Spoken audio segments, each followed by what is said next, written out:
몇 년 전부터 한국과 인도가 그 자유무역 체결 FTA 자유무역 협정 그 FTA를 체결하려고 하는데 체결 직전에 인도 쪽에서 태클을 거는 바람에 계속 지연이 되고 있습니다.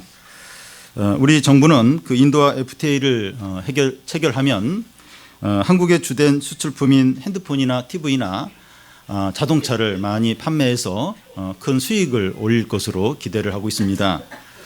근데 인도 이 수출 전문가들은 단기적으로는 한국이 이익을 얻겠지만 장기적으로 보면 인도가 더 많은 이익을 볼 것으로 이렇게 그 예측을 하고 있습니다. 왜냐하면 인도는 수학과 IT 분야에서 세계 최고입니다. 인도의 중고등학교나 대학의 그 수학 시험은 사지선다형이 없고 다 서술형으로 이제 한다고 합니다. 미국의 IT 산업의 중심부인 실리콘밸리에 근무하는 직원 중에 30%가 인도 사람일 정도로 이 기초 분야에 있어서 세계 최고입니다. 그래서 이 장기적으로 보면 물건은 한국이 인도에 팔지만 실제적으로 돈은 인도가 더 벌 것이다, 그렇게 이제 그렇게 예측합니다. 이 기초 과학 분야가 튼튼한 나라가 이제 결국 사업도 잘 되고 돈을 이제 벌게 되기 때문입니다. 신앙에 있어서도 겉으로 드러난 것보다 본질적인 게 훨씬 더 중요합니다. 이 겉으로 드러난 것은 본질적인 것이 밖으로 이제 드러난 것에 해당이 되죠. 사람의 행동보다도 마음이 더 중요한데 행동은 마음 안에 있는 것이 결국은 겉으로 드러난 것입니다. 그래서 성경은 사람의 마음에 대해서 많은 말씀을 하십니다. 오늘 말씀에 보면 바울이 그 에베소 성도들을 위해서 기도하고 있습니다. 그런데 우리가 이 하는 기도와 차이가 있다는 것을 느낄 수 있습니다. 에베소 성도들도 오늘 우리가 현재 경험하고 있는 경제적인 어려움이나 또 자녀 교육 문제나 미래에 대한 불안을 가지고 있었습니다. 그런데 바울은 일체 그런 기도는 하지 않고 본질적인 것만 기도하는 겁니다. 우리는 이런 기도를 볼 때 현실과 상관없는 추상적인 기도로 여깁니다. 더 나아가서 이런 기도는 우리에게 아무런 도움이 안 된다, 이렇게 이제 여깁니다. 지금 우리는 대학 입시를 앞두고 있고 또 취업 문제로 힘들어하고 사업에 어려움이 이제 있는데 믿음이 좋게 해달라, 이런 기도는 비현실적이라는 거죠. 그런데 그렇지 않다는 거예요. 기초 과학이 산업이 발달하고 돈을 버는데 가장 중요한 요소인 것처럼 이 본질적인 문제가 현실의 삶을 사는데 가장 중요한 요소라는 겁니다. 영적이고 본질적인 문제가 잘 되어야 현실적인 문제도 잘 될 수 있습니다. 예를 들어서 이제 프로야구 선수 중에 그 외국인 선수들이 있는데 구단에서는 그 외국인 선수의 가족들이 한국에 잘 적응하고 어려움 없이 지내는데 많은 신경을 씁니다. 그래야 이 가족들이 잘 지내야, 가족들이 행복해야 외국인 선수가 또 야구를 잘하기 때문입니다. 그러니까 가족이 잘 지내는 거하고 야구 잘하는 거하고 무슨 상관인가? 깊은 관계가 있다는 겁니다. 마음에 평안과 기쁨이 있어야 모든 삶이 행복하게 됩니다. 영적이고 본질적인 부분이 잘 되어야 모든 생활이 잘 될 수 있다는 겁니다. 우리는 앞에서 하나님 아버지께서 우리를 창세전에 예정하시고 하나님의 아들이 우리를 구속하기 위해서 십자가의 피를 흘리시고 또 성령께서 하나님의 자녀로 우리를 인치시고 약속하시고 보증하신 것을 살펴봤습니다. 바울은 이 세 번에 걸쳐서 이 새 하나님이 하신 일에 대해서 영광을 돌리고 찬양을 하고 있습니다. 그런 후에 오늘 말씀에 보면 바울이 에베소 성도들에서 간절히 기도합니다. 새 하나님이 행하신 일들이 성도들에게 적용이 되고 유익이 되도록 하기 위해서입니다. 그러니까 지난 본문까지 새 하나님이 우리를 위해서 어떤 일을 하셨는가, 그걸 쭉 이야기를 했어요. 그러고 나서 바로 이제 바울이 에베소 성도들을 위해서 기도를 하는데 그 새 하나님이 행하신 일이 우리에게 유익이 되고 우리에게 적용이 되도록 기도를 하고 있는 겁니다. 여러분, 하나님이 어떤 분이시고 하나님께서 하신 일들이 어떤 것인지 깨닫게 되었으면 기도를 해야 합니다. 우리가 말씀을 들은 후에 기도하는 것과 똑같아요. 하나님이 하신 일들, 하나님의 어떤 말씀을 들었으면 그 말씀을 가지고 기도를 해야 돼요. 그게 우리에게 적용이 되고 유익이 되고 우리에게 구원이 되도록 기도를 해야 합니다. 첫 번째로 바울이 제일 먼저 구하는 겁니다. 바울은 제일 먼저 하나님께 감사하고 있습니다. 바울은 어떤 상황에서나 기도할 때마다 항상 감사하는 것을 볼 수 있습니다. 우리가 하나님께 항상 감사하는 이유가 무엇입니까? 왜 우리가 하나님께 항상 감사를 해야 됩니까? 하나님은 우리가 의식할 때나 의식하지 못할 때나 항상 은혜를 베풀어 주시기 때문입니다. 하나님 우리에게 은혜를 베풀어 주셨구나, 그걸 의식을 할 때가 있어요. 그런데 우리가 의식을 하진 않지만 하나님 항상 우리에게 은혜를 베풀어 주십니다. 그렇기 때문에 우리가 하나님께 항상 감사를 해야 하는 겁니다. 우리는 기도할 때마다 감사하는 것이 별로 없는 것 같은데, 바울은 어떻게 기도할 때마다 항상 이렇게 감사할 수 있습니까? 우리와 차이가 무엇일까요? 이 무엇을 중요하게 여기는가 하는 것의 차이입니다. 우리가 중요하게 여기는 것은 우리 자신이에요. 우리 자신과 관계되는 것에 관심이 다 가 있습니다. 그런데 바울은 다른 사람이 중요했어요. 다른 사람이 잘 되는 여기에 관심을 갖고 있습니다. 특히 다른 성도들이 믿음으로 잘 생활하는 것이 바울의 가장 큰 기쁨이었어요. 그러니까 바울은 감사할 일이 많은 거예요. 그러니까 나에게만 관심을 갖고 내가 잘 돼야 이렇게 감사하는 거하고, 다른 사람에게 관심을 갖고 다른 사람들이 잘 되는 것, 특히 믿음으로 이렇게 잘 이렇게 사는 것에 관심을 갖고 그것을 중요하게 여기면 감사할 일이 많은 거예요. 항상 이렇게 감사를 하게 됩니다.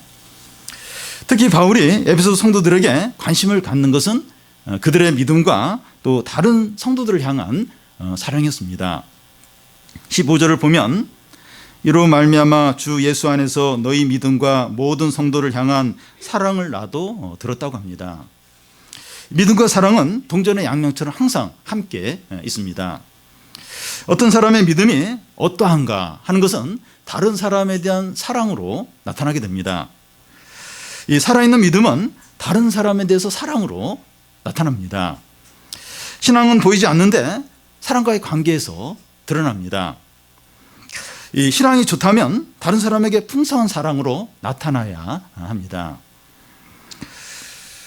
이 캠프에 참석한 청소년들이 그 캠프 선생님들에게 하는 공통된 말이 뭔가 하면 선생님들이 착하고 또 재밌고 잘 대해준다는 겁니다.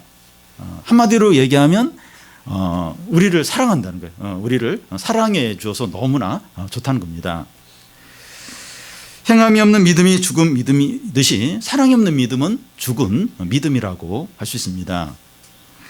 15절 중간을 다시 보면 모든 성도를 향한 사랑을 말하고 있습니다.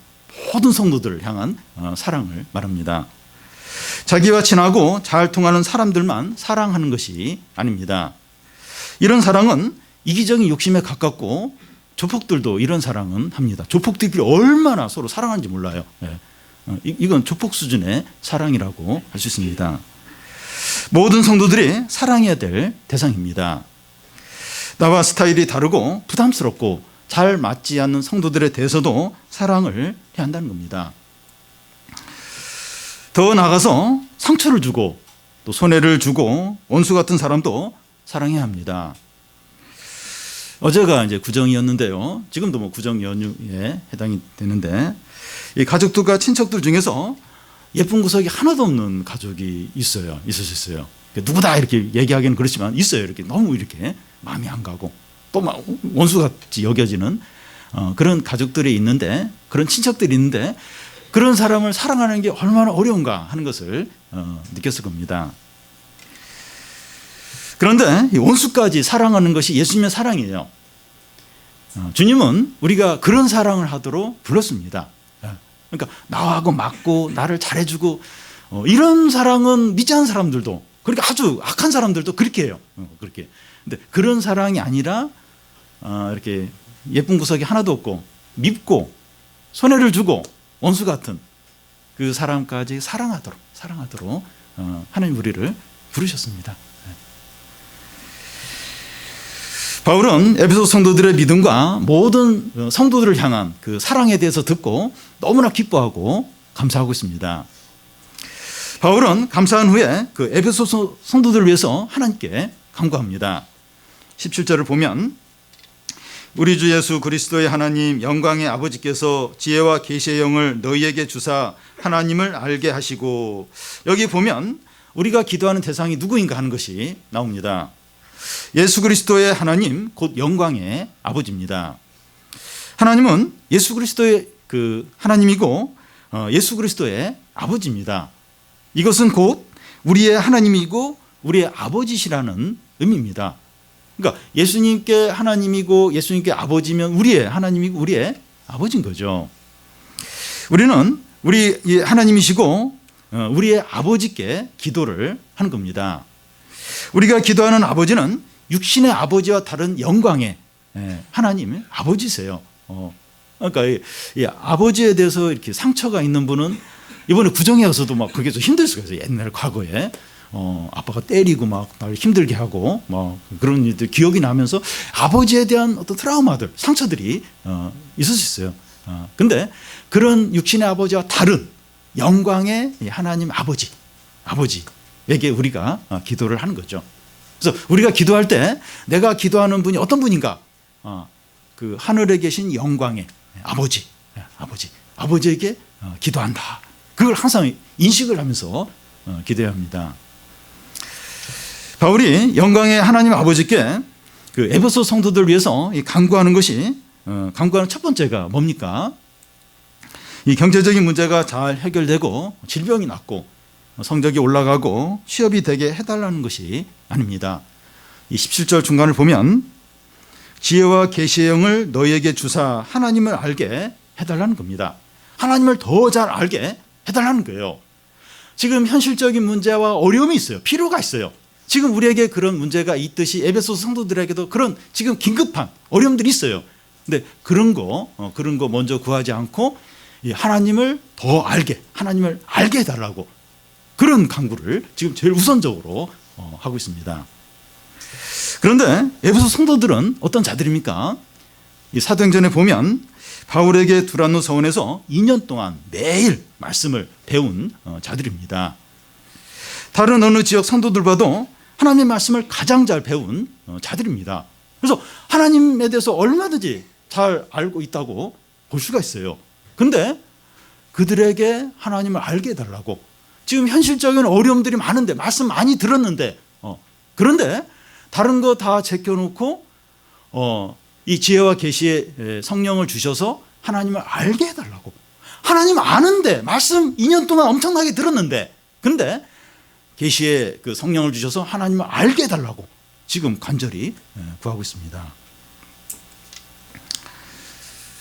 이 기상학의 최고의 전문가이신 그 교수와 인터뷰를 한 기사를 읽은 적이 있는데 기자가 교수님은 이 기상에 대해서 연구를 많이 하셨으니까 잘 아시겠네요.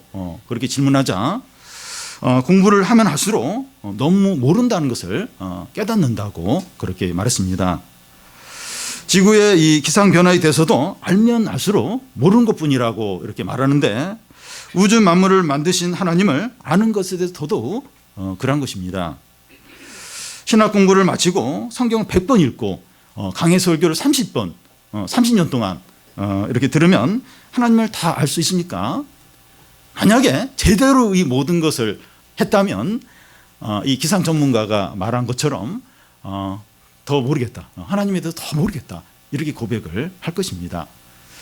우리가 이제 성경 읽기를 이제 하고 있는데 뭐 10번, 50번 정도 50번 읽었더니 이제 하나님에 대해서 깨뚫게 되었다. 하나님에 대해서 다 알게 됐다. 이렇게 말하는 사람은 성경을 제대로 안 읽은 거예요. 성경을 모르는 겁니다. 제대로 읽었다면 50번, 100번 읽고 나서 하나님 너무 크시고 나는 하나님에 대해서 너무 모른다. 너무다. 그렇게 고백을 할 겁니다. 많은 믿는 자들의 문제가 무엇인가 하면 자기는 하나님에 대해서 다 알고 믿음이 좋다고 확신을 하는 겁니다. 그런데 그는 인간적이고 세상적이고 육신적인 생각을 주로 하고 영적인 사고를 거의 못할 수 있습니다. 이 자연인 곧 모든 사람들은 하나님을 전혀 알지 못합니다. 하나님에 대해서는 뭐 이야기할지 모르겠지만 하나님을, 인격적인 하나님은 전혀 모릅니다. 이성이나 양심이나 지식이나 경험으로 하나님을 알 수 없기 때문입니다. 아무리 세계적인 석학, 엄청난 학문을 한 그런 석학이라 할지라도 몰라요. 하나님, 인격적인 하나님은 모릅니다. 책에서 읽어서 하나님에 대해서, 하나님의 관에 대해서는 막 이야기할지 몰라도 그 인격적인 하나님은 모릅니다. 물론 이제 모든 사람 안에 이제 누가서에 보면 하나님을 알 수 있는 어떤 신의식을 주었다고 그렇게 말하는데, 그것은 이제 그 하나님의 관에, 그러니까 그림자 같은 신의식이에요. 하나님을 아는데 그런 그림자 같은 것이지 그걸로는 하나님을, 인격적인 하나님을 알 수가 없습니다. 신자랄지라도 자동적으로 하나님을 아는 것은 아닙니다. 우리는 영적으로 사고하는데 들짐승 수준입니다. 이것을 항상 인정하고 성령의 도움을 구해야 됩니다. 그러니까 우리의 어떤 이 영적인 사고나 또 영적인 수준에 있어서 들짐승 수준이에요. 들짐승 수준. 우리가 하나님을 좀 아는 것 같은데 실제로 우리의 영적인 수준은 굉장히 떨어집니다. 이 하나님을 아는 것은 성령의 이 도움이 있어야, 이 계시와 이 지혜의 성령이 우리를 도와줘야, 깨닫게 해야 하나님을 알 수 있는 것이지, 이성과 감정과 지식과 경험과 또 최고의 어떤 학문으로 하나님을 아는 것은 불가능합니다. 성령이 도와주셔야 하나님을 알 수가 있습니다. 사람의 이성과 또 감성과 또 지성으로 예술도 하고 과학도 이렇게 하고 또 학문도 할 수 있지만 하나님은 몰라요. 그것으로 하나님을 알 수가 없습니다. 성령이 깨닫게 하셔야, 그래야 하나님을 알 수가 있어요. 그래야 하나님을 이렇게 알고 느끼고 하나님을 누리는 것이 가능합니다. 그래서 그렇게 2년 동안 엄청난 바울에게 몇 시간씩 매일매일 그 성경을 듣고 말씀을 들은 에베소 성도들에게 지혜와 계시에 성령을 주사 하나님을 알게 해달라고 그렇게 기도를 하고 있는 겁니다. 너무나 말씀 잘 알아요. 근데 성령과 계시의 성령이, 그 계시와 지혜의 성령이 우리에게 주어져야, 우리에게 열어주셔야 우리가 하나님을 알 수 있다는 거예요. 하나님을 느낄 수 있다는 겁니다. 우리는 겸손하게 항상 성령을 의지하여 하나님의 알기를 구해야 됩니다. 더 나아가서 우리는 진리를 다 알고 다 되었다고 생각하지 않아야 됩니다. 신앙 경력이 몇 년이고 또 신학서적을 읽었고 또 뭘 했고 그래서 나는 하나님을 다 안다. 이미 이제 나는 다 됐기 때문에 지금 필요한 건 내가 지금 하고 싶은 일을 열심히 해야 되고 더 이상 이렇게 내가 지금 하는 거 그 수준으로 더 할 필요는 없다. 그렇게 생각하지 않아야 됩니다. 예수를 믿게 되면 갓 태어난 것이고 그 어린아이는 계속 자라야 됩니다. 어느 정도까지 자라야 됩니까? 그리스도의 장성한 분량까지 자라야 합니다. 화분에 있는 식물은 계속 자라게 되고 어항에 있는 물고기는 계속 이렇게 성장해야 하듯이 우리는 영적으로 자라야 되고 배워야 돼요. 하나님을 알아가야 되고 말씀을 계속 듣고 배워야 됩니다. 그러니까 생명이 있는 모든 것은 다 자라게 돼 있어요. 성장하게 돼 있어요. 우리에게도 하나님의 생명이 있다면 하나님 계속 알아가고 말씀을 배우고 계속 성장을 해야 합니다. 여러분, 우리가 하나님을 아는 만큼 변화되고 하나님을 아는 만큼 풍성하게 되고 하나님을 아는 만큼 능력 있게 살게 됩니다. 하나님을 모르면 충분히 하나님을 알고 나는 다 됐다, 이런 사람은 더 이상 성장이 없어요. 그 사람은 변화도 없고 또 능력 있게 사는 것도 모르고 풍성함도 모르게 돼요. 아는 만큼, 하나님 아는 만큼 그만큼 풍성하고 기쁨을 누리고 능력 있게 살게 됩니다.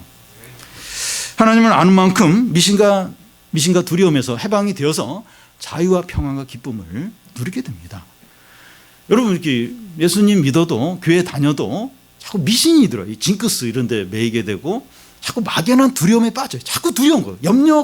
염려에 자꾸 매이게 됩니다. 하나님을 아는 만큼 알면 이 미신도 다 몰아내고 이 막연한 두려움도 다 몰아내요. 그러면서 자유와 평안함과 기쁨을 누리게 됩니다. 다음은 에베소 성도들이 알기 원하는 세 가지입니다. 수년 전에 그 한국의 의료진들이 우즈베키스탄에서 그 의료봉사를 하는 것을 TV로 본 적이 있습니다. 그곳에 몇몇 할머니들은 눈이 보이지 않아서 바느질도 이제 못하고 신문도 보지 못했는데 한국 의료진의 이 도움을 통해서 이제 신문도 보게 되었다고 얼마나 기뻐하는 모습을 봤습니다. 눈에 녹내장이 있으면 아무리 경치 좋은 곳을 관광하더라도 그것을 누리지 못하게 됩니다. 바울은 에베소 성도들의 마음의 눈이 밝혀지게 해달라고 기도합니다. 18절 앞에 보면 너희 마음의 눈을 밝히사 하는데, 이 마음의 눈은 영적인 눈을 가리킵니다. 영적인 눈이 열려야 하나님을 알고 진리를 깨달을 수 있습니다. 이 마음의 눈은 성령으로 열리게 됩니다. 에베소 성도들은 이 그리스도인이고 영적인 눈이 열린 자들이죠. 그러니까 예수님을 믿으면 영적인 눈이 열려요. 열립니다. 그런데 이 마음의 눈을 밝히사 하면서 영적인 눈이 열리게 해달라고 기도를 한다는 거예요. 예수님 믿으면, 에베소 성도들 예수님 다 믿어요. 그럼 영적인 눈이 다 열려 있죠. 그런데 영적인 눈, 마음의 눈을 밝히사, 영적인 눈을 열어달라고 구한다는 겁니다. 이게 뭘 얘기하는가 하면 영적인 눈이 이렇게 열릴 수도 있고 또 닫힐 수도 있고 그렇다는 겁니다. 이런 사실을 예수께서 한 소경을 고치면서 보여주셨습니다. 예수님이 한 소경을 치료하는데 한 번의 눈을 치료한 것이 아니라 두 번에 걸쳐서 치료를 하셨습니다. 첫 번째로 이제 이 소경을 이제 이렇게 안수해 주자 소경이 무슨 말을 하는가 하면 나무 같은 것이 걸어가는 게 보이나이다. 그러니까 사람이 걸어가는 게 보이는데 나무가 걸어가는 것처럼 보인다는 거예요. 그러니까 명확하게 이제 못 보는 거예요. 그래서 다시 예수님이 이 소경을 안수해 주자 모든 것이 밝히 보인다고 이제 말했습니다. 여러분, 예수님이 능력이 떨어져서 한 번에 못 고치고 두 번에 고친 것입니까? 너무 이제 이렇게 지쳐가지고 또 이렇게 하나님의 능력이 이제 고갈이 돼가지고 그래서 두 번씩이나 해서 이렇게 고쳐야 했던 겁니까? 아니죠. 그러니까 영적인 눈에 단계가 있다. 이렇게 잘 못 보는 단계가 있고 밝히 보는 단계가 있다 하는 걸 알려주기 위해서 두 번에 걸쳐서 이 소경을 치료해 주신 겁니다. 그래서 우리는 영안이 더 열리도록 구해야 돼요. 예수 믿는데 당연히 열린 거 아닌가? 더 열리도록. 그리고 너무 조금 열려 있을 수 있는데 더 열리도록. 닫혀 있을 수 있는데 열리도록 기도를 해야 합니다. 하나님을 더 알아가고 진리를 더 깨닫고 하나님의 은혜를 누리기 위해서 영안이 더 열리도록 기도해야 됩니다.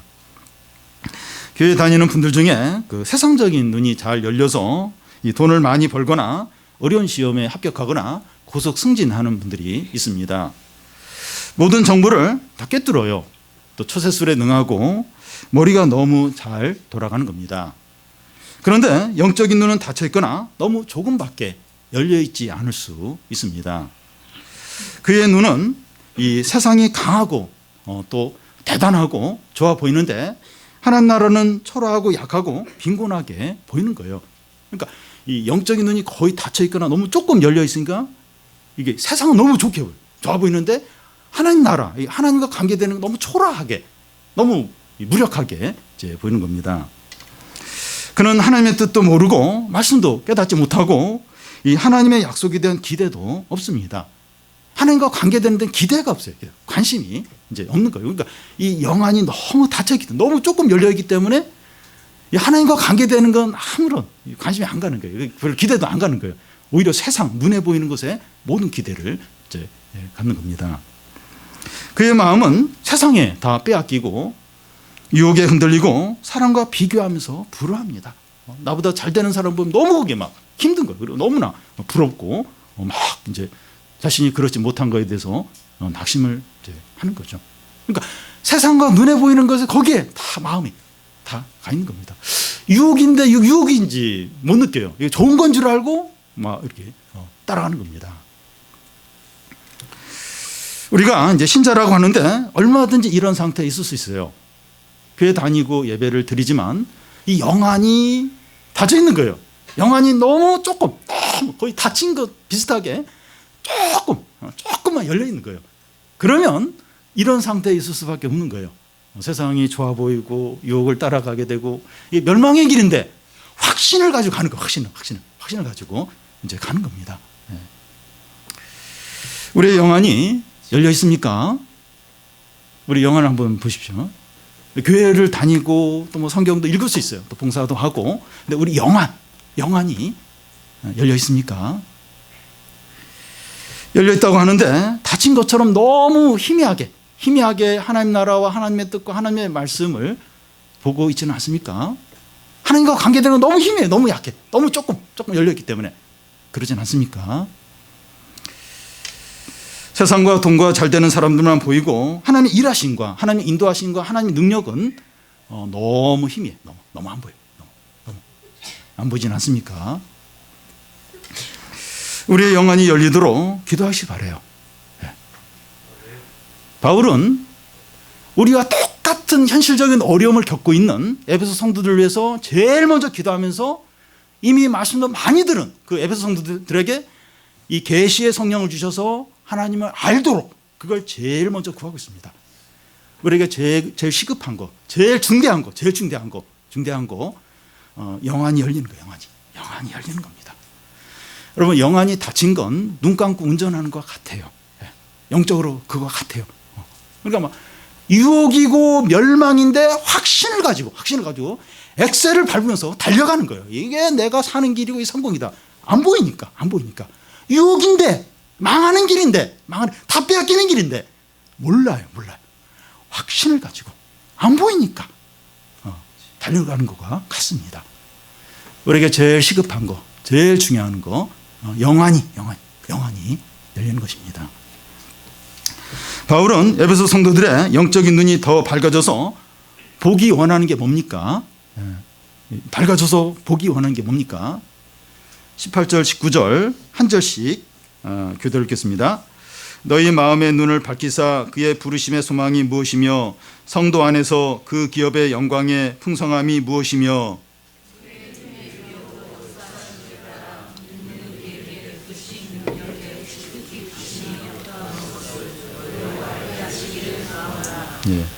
세 가지인데 첫째는 그 부르심의 소망이 무엇이며, 둘째는 그 기업의 풍성함이 무엇이며, 셋째는 그 능력의 지극히 크심이 어떠한 것을 알게 되기를 이제 원하는 겁니다. 바울이 에베소 성도들이 알기 원하는 첫 번째는 그의 부르심의 소망이 무엇인지 아는 겁니다. 여기서 소망이라고 하는 것은 한 주 전에 히말라야 안나푸르나 거기 우리 한국인 4명이 이제 실종 사고가 일어난대요. 수색팀과 가족들은 좀 살아있고 구조되기를 이렇게 소망을 하고 있습니다. 근데 안타깝지만 그 소망이 소망대로 될 수도 있지만 되지 않을 가능성이 더 이렇게 많습니다. 사람들은 어려운 상황에 처하면 잘 될 것이라는 소망을 가지고 어려움을 견디게 됩니다. 근데 여기서 말하는 소망은 그런 소망이 아닙니다. 그의 부르심의 소망이라고 하는 것은 하나님이 말씀으로 사람을 부르시는데 그 부르심이 너무나 분명하고 확실해서 틀림없는 소망이라는 겁니다. 잘 될 것이라든지 좋은 일이 있기를 바란다는 어떤 그런 의미가 아니라 너무나 확실하고 분명한 소망입니다. 그러니까 우리가 소망하면 좀 잘 될 거야, 좀 좋은 일이 있을 거야, 내가 그렇게 바래, 그런 어떤 바람을 소망으로 생각하는데 여기서 말하는 소망은 그런 소망이 아니에요. 너무나 확실하고 분명한 소망입니다. 약속이 있는 소망을 말합니다. 그러니까 이 부르심의 소망은 약속이 있는 소망입니다. 이런 소망에 대한 이제 성경의 예를 들면 아브라함의 부르심입니다. 너는 복의 통로가 되고 너의 자손이 하늘의 별처럼 많아지고 너는 열국의 아비가 된다. 하나님 부르시면서 아브라함에게 이런 소망을 줬는데 너무나 확실해요. 너무나 분명한 소망입니다. 한 예를 더 들면 예수께서 시몬을 제자로 부르시면서 베드로라는 이름을 줬는데 이 베드로는 반석이라는 그런 뜻입니다. 예수님은 베드로에게 너는 교회의 반석이 될 것이다, 이렇게 하면서 부르셨는데 이 소망이 너무나 분명해요. 너무나도 확실합니다. 여러분, 우리는 이 하나님의 말씀으로 부르심을 받았습니다. 우리가 지금 이 자리에 앉아 있는 이유도 하나님의 말씀으로 부르심을 받았기 때문입니다. 말씀으로 부르심을 받은 우리에게는 너무나 분명하고 확고한 소망이 있습니다. 여기서 이제 소망이라고 말하는 이유는 미래에 주어질 것이고 현재에는 보이지 않고 손에 잡히지 않기 때문입니다. 그런데 이 소망이 얼마나 확실한가 하면 우리를 부르신 분이 누구인가 하는 것을 생각을 이제 하면 됩니다. 여러분이 예수님을 믿게 되고 신앙을 갖게 된 것이 친구나 가족이나 목사인 제가 여러분을 부른 것입니까? 물론 이제 뭐 친구나 가족이나 뭐 목사를 통해서 이제 부름을 이제 받았겠지만 진짜 부른 게 그 친구고 가족이고 목회자입니까? 여러분은 이 사람이나 상황을 바라보며 신앙생활을 하고 있습니까? 물론 이제 보긴 보지만 진짜 우리가 바라보는 게 사람들, 어떤 상황들이 잘 되니까 그래서 신앙생활을 하고 있습니까? 누구의 말에 따라서 이런저런 결단을 하고 선택을 합니까? 물론 또 사람의 말에 따라서 이제 선택을 하는데 도움을 받지만 진짜 선택하고 어떤 결정을 내릴 때 누구를 의지해서 그렇게 하십니까? 사람이 아니라 하나님이 여러분을 말씀으로 불렀고 지금도 하나님의 말씀이 여러분을 인도하고 계십니다. 우리가 하나님의 말씀을 듣고 있고 하나님을 의지하고 있다면 우리의 소망이 확실합니다. 내가 이제 뭐 상황도 보고 사람의 말도 듣지만 내가 결국 듣는 건 하나님 말씀이다. 하나님 말씀으로 인도를 받고 있다. 그러면 우리가 갖고 있는 소망이 너무나도 확실합니다. 우리가 하나님으로부터 받은 축복과 상에 대해서 조금도 염려하지 않아도 됩니다. 내가 사람의 말도 듣고 상황도 이렇게 보고 다 그렇게 하는데 내가 의지하고 내가 듣고 내가 뭔가 선택을 하는 그 근거는 하나님 말씀이다. 하나님이다. 그러면 우리가 소망하는 거, 기도하는 거, 또 꿈꾸는 거 그게 절대로 헛되지 않아요. 절대로. 그게 헛되지 않게 됩니다. 그러면 우리를 향한 하나님의 부르심의 소망이 무엇입니까? 이 소망이 너무나도 확실하고 틀림이 없다고 하는데 하나님이 우리를 부르셔서 이렇게 주시려고 하는 그 소망 어떤 겁니까? 18절 끝에 보면 그 기업의 영광의 풍성함이 무엇이며 하는데 하나님이 우리를 부르셨는데 우리의 소망이 무엇인가 하면 영광스러운 기업의 풍성함이라는 겁니다. 하나님 우리를 부르셨어요. 그러면서 확실한 소망을 주셨는데 그게 뭔가 하면 영광스러운 기업의 풍성함이라는 겁니다.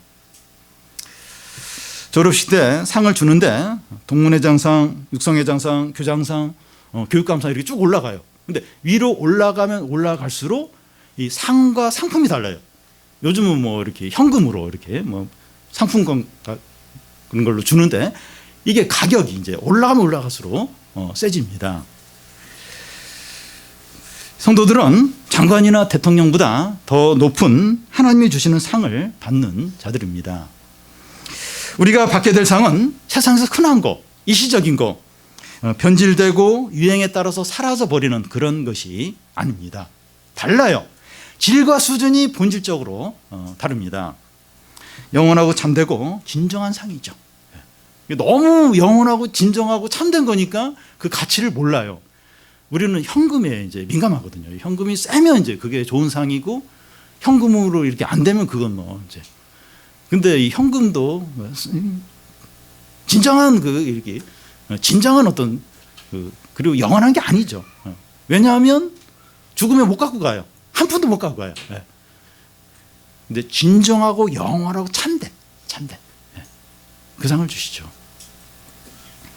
그리고 좋고 영원한 것을 조금 주는 것이 아니라 풍성하게 주십니다. 세상에서 비싼 요리는 조금밖에 주지 않습니다. 고급 식당에 가면 양이 적어요. 고급 식당 갔는데 맛이 기가 막힌데 조금 줘요. 조금밖에 안 줍니다. 너무나 맛있어서 조금 더 먹고 싶은데 비싸요.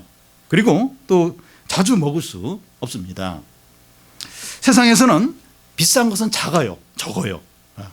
세상에서 비싼 건 다 적습니다. 그런데 하나님이 우리에게 주시는 선물은 영광스럽고 최고로 좋은 것인데 풍성하게 주십니다. 아주 풍성해요. 너무나 풍성하게 넘쳐요. 최고로 좋은 건데 너무나 귀한 건데 영원한 건데 넘치도록 주십니다. 그런데 우리는 영광스러운 기업의 풍성함이 어떤 것인지 잘 감이 안 잡히는 게 문제입니다. 잘 모르겠어요. 이게 말도 좀 어려워요. 기업의 영광의 풍성함. 잘 이제 감이 안 잡힐 수 있습니다. 이런 것들은 사람의 언어로 표현이 불가능해요. 그러니까 이렇게 형상으로 보여주는 것도 어렵고 말로 표현하기도 어렵습니다. 그렇지만 실제해요. 그러니까 표현이 안 되고 눈으로 안 보인다고 해서 없는 게 아니라 실제합니다. 성경은 계속해서 영원한 기업을 바라보고 살라고 말씀합니다. 성경 계속 그래요. 영원한 기업을 바라보라. 땅의 것을 생각하지 말고 위의 것을 생각하라고 말합니다. 땅의 것이 보이는데 손에 잡히는데 근데 땅의 것을 생각하지 말고 위의 것을 생각하라고 말씀합니다. 천국 시민으로서 우리의 본향은 하늘이라는 겁니다. 땅이 아니라 하늘이라는 거예요. 이 세상은 영원한 나라로 가기 위해서 잠시 머무는 공항이라고 말합니다. 여러분 해외여행을 갈 때 공항에 잠시 들리는데 공항에 뭐 그 식당이 맛있고 또 시설이 잘 돼 있고 그래도 한두 시간 머물다가 떠나야 돼요. 또 다시 그 여행지로 가야 됩니다. 이 세상은 공항과 같다는 거예요. 이 세상이 아무리 길어도 우리가 살 영원한 그 시간, 그 삶에 비교하면 눈 한번 깜빡거릴 정도로 너무나 짧아요. 공항. 떠나야 돼요. 근데 뭐 공항에서 막 이렇게 며칠을 묵고 막 그런 영화도 있는 것 같은데 막 몇 년을 이제 뭐 비자인가 뭐 이게 여건인가 문제가 생겨가지고 공항에서 막 이렇게 사는 사람들인데 비참하죠. 이 공항이 아니에요. 이 세상이 우리가 계속 살 곳이 아닙니다. 천국 시민이고 하늘이 영원한 본향이 우리에게 있죠. 이 땅의 것을 생각하는 게 위 것을 생각을 해야 되죠. 거기에 이제 영원하고 좋은 그게 막 풍성하게 임하는 거죠. 세상에서 맛보는 것은 이제 맛만 보는 거죠. 그 영원하고 풍성한 것에 이 맛을 보는 거죠. 그러면 영원한 기업을 바라보는 우리들이 이 세상을 그럼 대강대강 살아야 됩니까? 그 반대입니다. 우리에게 영원한 기업이 있기 때문에 이 세상을 믿음으로 살고 섬기고 사랑하며 사는 겁니다. 영원한 세계를 바라보는데 그 영원한 세계를 현실로 끌고 와서 사는 겁니다. 바울이나 모세나 다윗이나 모든 믿음의 사람들이 이렇게 살았습니다. 그런데 이 세상이 모든 것이라고 생각하는 사람은 욕심 가운데 죄악 가운데 살 수밖에 없습니다. 왜냐하면 이 세상이 천국이에요. 이게 전부기 때문에 여기서 다 먹어야 되고 다 누려야 되고 즐겨야 되고 인기를 얻어야 되고 올라가야 되는 거예요. 왜냐하면 이 세상이 전부기 돼요.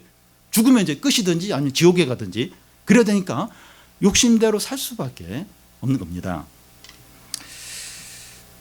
오직 영광스러운 기업의 풍성함을 바라보는 우리들만 현재의 삶을 믿음으로 살고 풍성하고 복되게 살게 됩니다. 이 영원한 세계를 바라보는 사람만이 진짜 이 땅 가운데서 의미 있게 가치 있게 살 수 있죠. 근데 우리가 영광스러운 기업의 풍성함을 누리는 것이 진짜 가능할까? 이제 그런 의심이 들 수 있어요. 그러면 좋긴 좋은데 이 기업의 영광스러운 이 풍성함을 진짜 내가 누릴 수 있을까? 의심이 생길 수 있습니다. 나는 그런 믿음도 없고 그럴 자격이 없다는 거예요. 내 안에 의심도 많고 죄를 짓고 있고 자주 흔들린다는 거예요. 얼마나 내가 죄를 많이 짓는데, 얼마나 내가 믿음이 없는데, 얼마나 자주 흔들리는데 이 기업의 영광스러운 풍성함과는 나하고 상관이 없다. 상관이 없는 것 같다. 이런 생각이 들 수 있습니다.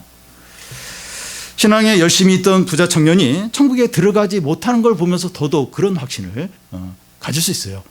아니 그 부자 청년도 이 천국에 못 들어가는데 나 같은 사람이 어떻게 들어갈 수 있는가. 그런데 제자들이 부자 청년을 보면서 누가 그러면 천국에 들어갈 수 있습니까? 하고 예수님께 물어봐요. 그때 예수님이 사람은 할 수 없으되 하나님이 할 수 있다고 말씀합니다. 우리의 능력으로는 영광스러운 기업의 풍성함을 누리는 것이 불가능하지만 하나님의 능력으로 가능하다는 겁니다.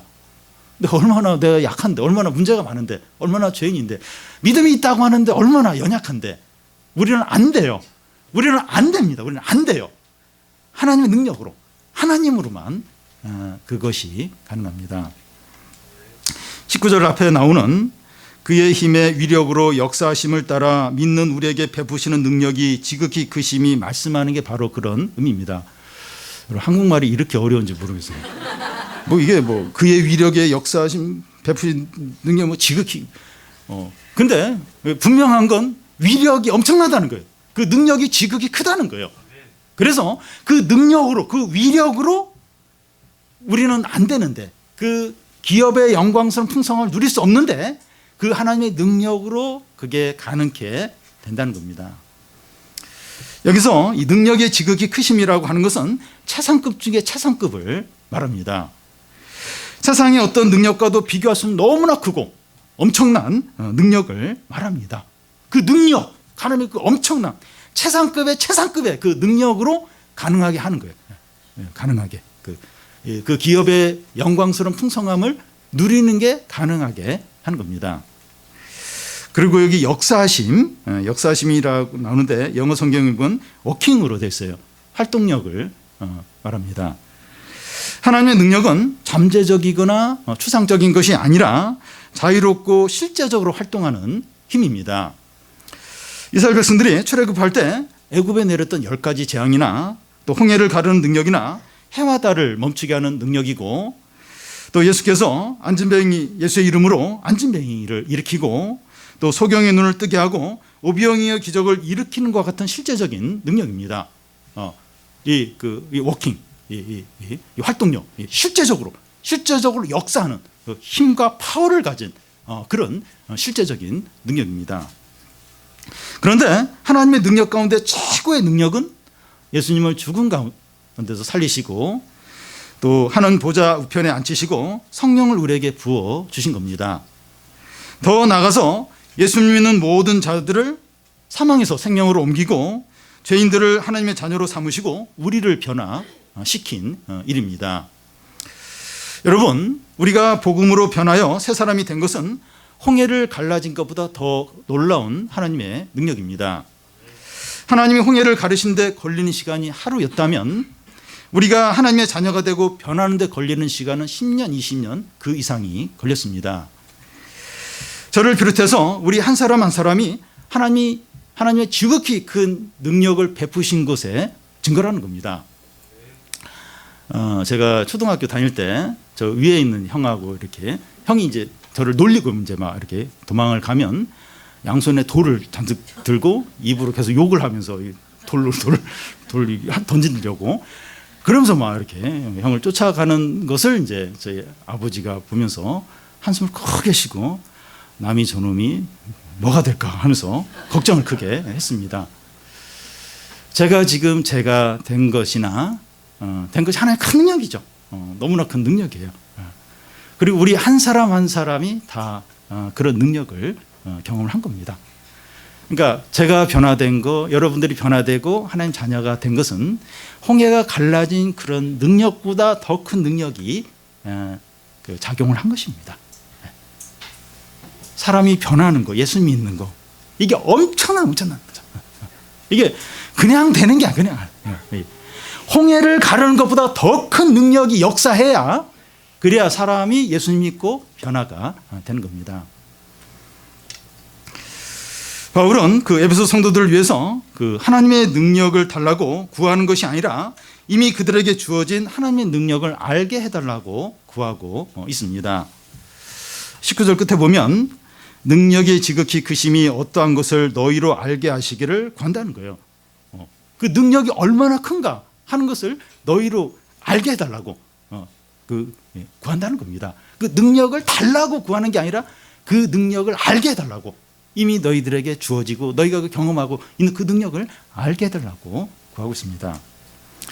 하나님의 엄청난 능력은 이미 우리에게 주어져 있다는 겁니다. 이미 우리에게 약속되어졌고 주어져 있다는 것을 알기를 원한다는 거예요. 원한다는 겁니다. 그 증거가 우리 안에 계신 성령이에요. 우리 안에 성령이 계신데 우리 안에 하나님의 큰 능력이 주어진 것에 증거라는 겁니다.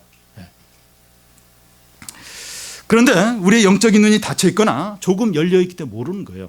내 안에 성령이 계신지도 모르고 하나님의 큰 능력도 모르는 거예요. 그 능력이 주어져서 내가 이렇게 변화되고 신자가 된 것도 모르는 거예요. 영적인 눈이 닫혀 있으니까. 너무 조금 열려 있으니까 이 눈에 보이는 거 세상과 여러 가지 그런 거 잘 보는데 이 우리 안에 계신 성령, 이 하나님의 능력, 하나님의 은혜 이런 거 모르는 거예요. 모르는 겁니다. 그러니까 그럴 수 있다는 거예요.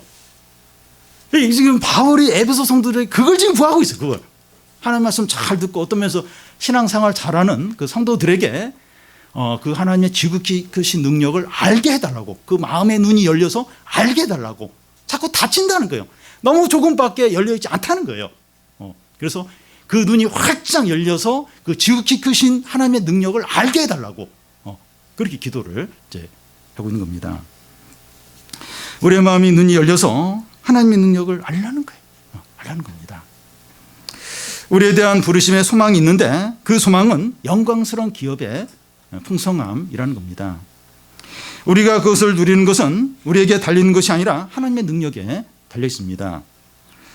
너희 안에 착한 일을 시작하신 이가 세상 끝날까지 이루신다고 하는데 하나님이 시작하신 일은 아무도 막지 못합니다. 중간에 우리가 막 이렇게 죄를 짓고 막 방황하고 그런다 할지라도 취소되는 것이 아니라 하나님의 능력으로 끝까지 이루십니다. 또 막 어려움, 유혹들이 막 우리를 이제 막으려고 해요. 이렇게 막 그래도 하나님의 능력이 끝까지 그것을 완성을 시키십니다. 이미 우리가 이제 예수를 믿기로 하고 신앙생활을 하고 있어요. 이미 하나님이 시작을 하신 거예요. 근데 불안해요. 나도 나를 믿을 수가 없어요. 그런데 하나님의 능력이 이미 시작하신 하나님의 끝까지 지극히 크신 능력이 우리를 끌고 가면서 그 부르심의 소망인 그 영광스러운 기업의 그 풍성함을 누리도록 결국은 천국에 들어가서 그걸 모든 걸 누리도록 하나님이 하신다는 겁니다. 그걸 알게 되기를 구하는 겁니다. 열려서 그 눈이 열려서 영안이 열려서 그걸 바라보고 알게 되기를 원하는 겁니다. 근데 그 눈이 닫히면 너무 조금 열리면 그걸 못 보는 거예요. 못 보고 자꾸 세상을 바라보고 유혹에 빠지고 그리고 멸망인데 그거 다 잃어버리는 거 망하는 건데 확신을 가져. 저걸 가져야 돼. 그러면서 달려가서 망한다는 거예요. 그래서 눈이 열리도록 그걸 보도록 하나님 능력을 보도록 구하는 겁니다. 이 시간 우리는 지혜와 계시의 성령을 주셔서 하나님을 더 알게 해달라고 구하시기 바랍니다. 현재 삶은 우리가 이것을 아는데 달려 있습니다. 현재 어려움도 있고 힘든 일도 있고 뭐 어떤 유혹도 있고 하는데 지금 막 그 문제로 달려가서 그 문제에 매이고 그러면 이제 계속 그 문제에서 헤매는 겁니다. 그걸로는 해결이 안 돼요. 본질이 해결돼. 본질. 그 본질이 뭔가 하면 눈이 열려서 하나님을 아는 거예요. 하나님 능력과 은혜를 바라보는 겁니다. 하나님 나라를 느끼는 거예요. 그럴 때 이제 어려움과 현실 문제와 이런 유혹을 이제 거절하고 유혹을 이기고 그럴 수 있는 것이지 지금 이 겉으로 드러난 것만 해결하려고 하면 계속 헤매는 거예요. 여러분 이 본질적인 게 현실의 어려움과 무관한 게 아닙니다. 바로 직결돼요. 눈이 열려야 바로 보면서 이제 그 어려움을 감당하고 유혹을 이기고 그 승리를 하게 되는 거죠. 눈 감고 운전하는 거 똑같아요. 이 영안이 닫히는 것. 우리에게 제일 필요한 거, 제일 우선적인 거, 영안이 열리는 거예요. 활짝 열리는 겁니다. 우리의 영적인 감각이 들짐승 수준인 것을 인정하시기 바랍니다. 나 교회 다니는데 오늘 예배 드렸는데 성경 읽었는데 영적인 수준이 들짐승 수준이에요. 영적인 감각이 그러합니다. 얼마나. 저도 저 자신을 보면 이렇게 말씀을 전하고 나서 전혀 엉뚱한 생각을 하고 엉뚱한 행동을 할 때 전혀 관계없는 그런 설교를 했나 싶을 정도로 우리의 영적인 수준이 그래요. 영적인 감각이 그러합니다. 말씀을 들었어도 교회를 다녀도 영적인 수준 들짐승 수준이에요. 계시와 이 지혜의 성령이 주어져서 하나님을 알아야 돼요. 바울이 에베소 성도들에게 그걸 기도하고 있어요. 우리에게도 그 기도가 얼마나 필요한지 모릅니다. 겸손하게 내가 이렇게 신앙 경력이 어떻고 직분이 어떻고 말씀 얼마나 들었고 성경 얼마나 잘 알고 아무것도 들짐승 그걸 인정을 하는 거예요. 그래서 항상 계시와 이 지혜의 성령을 주셔서 하나님을 알게 해달라고, 하나님의 은혜와 말씀을 깨닫게 해달라고, 하나님 나라가 실제함을 느끼게 해달라고, 하나님의 뜻을 분별하고 그 뜻을 향할 수 있게 해달라고, 하나님에 향한 사랑이 불붙게 해달라고, 그걸 구해야 돼요. 항상 그걸 구해야 됩니다. 그래서 우리가 다른 허탄한 것들 거기에 마음을 빼앗기지 않고 우리의 부름의 소망, 그 하나님의 영광스러운 그 기업, 그 풍성한 그것을 우리가 소망하고 확신하고 그걸 다 누리는 성도들이 되시기를 바랍니다.